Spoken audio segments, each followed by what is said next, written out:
Hi hello నమస్తే, నేను Apparao Jabardasth artist. Please subscribe MR news ని సబ్స్క్రైబ్ చేయండి, లైక్ చేయండి, షేర్ చేయండి, కామెంట్ చేయండి. పక్కనే ఉన్న ఐకాన్ బెల్ టచ్ చేస్తే వారి అప్డేట్ న్యూస్ అంతా మీకు వస్తుంది. Good luck to MR news. This is Apparao Jabardasth.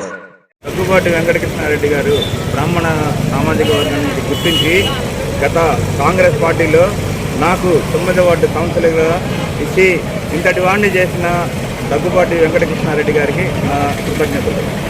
మనం చూస్తుంటే కావలి నియోజకవర్గ ప్రజలకు నేనున్నాను అంటూ వచ్చి మన దగ్గుబాటి వెంకటకృష్ణారెడ్డి గారు కావలి నియోజకవర్గ ప్రజలకు ఈ సంవత్సరం రోజుల్లో ఎటువంటి అభివృద్ధి చేస్తున్నారు, మిగతా 4 ఏళ్లలో కూడా ఎటువంటి అభివృద్ధి పనులు చేస్తారు మనం అందరము చూస్తున్నాము.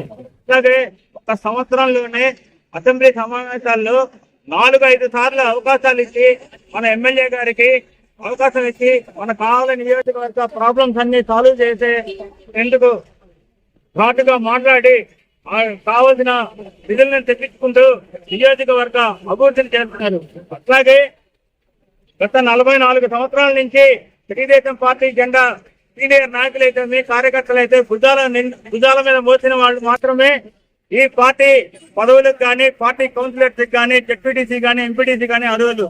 కొందరు అనుకోకుండా పార్టీలు మారకపోవచ్చు, కానీ నిజమైన కార్యకర్తనే గుర్తించి ఎమ్మెల్యే కృష్ణారెడ్డి అన్న మనకి అందరికి నిజమైన పార్టీ సేవకులకి పదవులు ఇస్తున్నారు.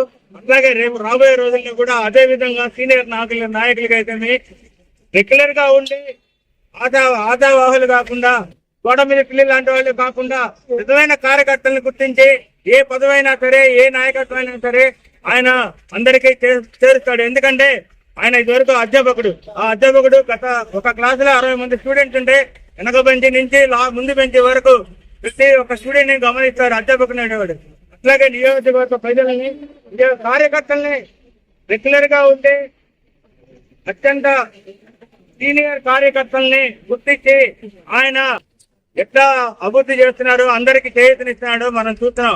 కాబట్టి ఈ సందర్భంగా నందమూరి తారక రామారావు గారికి భారతరత్న ఇవ్వాల్సిందిగా మేము చంద్రబాబు నాయుడు గారు, లోకేష్ గారు ప్రధానమంత్రి ద్వారా తీసుకెళ్లి ఆయనకు భారతరత్న ఇస్తే మనం అందరం సంతోషపడతాం.